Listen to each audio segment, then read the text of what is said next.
অভ্যন্তরীণ রাজনৈতিক পরিস্থিতি, জাতীয় স্বার্থ এবং পরিবর্তিত ভূ-রাজনৈতিক বাস্তবতা বিবেচনায় আপাতত ভারত সফরে যাচ্ছেন না প্রধানমন্ত্রী তারেক রহমান।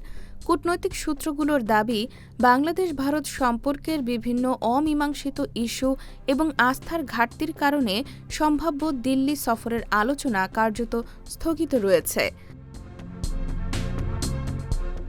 সূত্রগুলোর মতে, গঙ্গার পানি বণ্টন চুক্তির ভবিষ্যৎ, সীমান্ত পরিস্থিতি এবং দ্বিপক্ষীয় বিভিন্ন বিষয়ে ইতিবাচক অগ্রগতি না হওয়ায় এ মুহূর্তে সফরের অনুকূল পরিবেশ তৈরি হয়নি।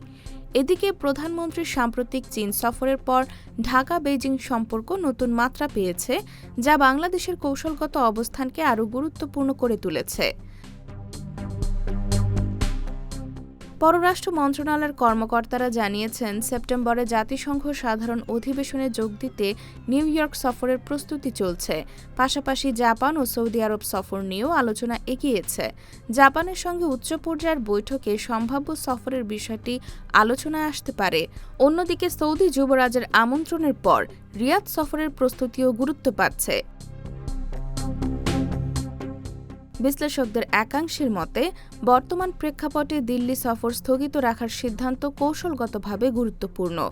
তাদের ভাষ্য, দ্বিপক্ষীয় সম্পর্কের ক্ষেত্রে আস্থা ও পারস্পরিক সম্মান নিশ্চিত না হলে উচ্চ পর্যায়ের সফর কাঙ্ক্ষিত ফল দেবে না।